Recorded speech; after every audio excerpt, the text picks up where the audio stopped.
रामायण की कथा ये बताती है कि ज्ञान और शक्ति होने के बाद भी व्यक्ति का पतन हो जाता है यदि वो अहंकार और क्रोध का त्याग नहीं कर पाता है।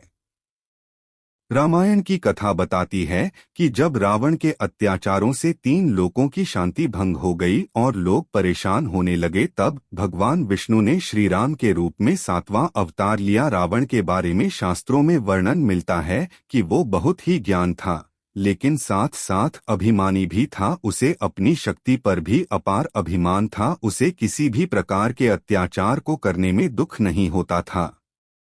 इसीलिए उसके अत्याचार और गलत कामों की सूची बढ़ने लगी। रावण इतना अहंकारी और क्रोधी था कि उसे अपने भाइयों की भी सलाह पसंद नहीं आती थी। उसे ये गुमान था कि वो जो भी कर रहा है वो ही श्रेष्ठ और उत्तम है। विभीषण की तरह रावण का एक भाई और भी था जो उसके हर बुरे कार्य का विरोध करता है। बावजूद इसके युद्ध में रावण का पूरा सहयोग किया और भगवान राम के हाथों मारा गया।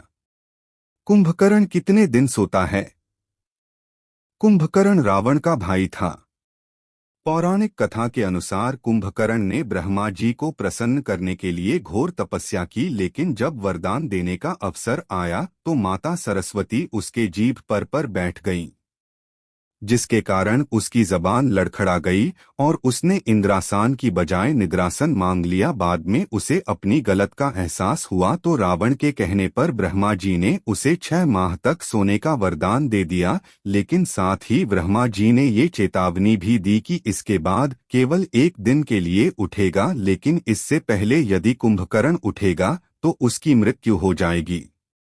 कुंभकर्ण भी रावण की तरह ज्ञानी था। कुंभकर्ण के बारे में कहा जाता है कि वो अत्यंत विद्वान था। उसे भी वेद शास्त्र आदि की जानकारी थी। वहीं जब कुंभकर्ण जागता था तो शोध कार्य किया करता था। कुंभकर्ण के पिता का नाम ऋषि विश्रवा था। कुंभकर्ण भूत और भविष्य का भी ज्ञाता था, इसीलिए उसने रावण को कई बार समझाने की कोशिश की, लेकिन रावण ने उसकी एक न मानी।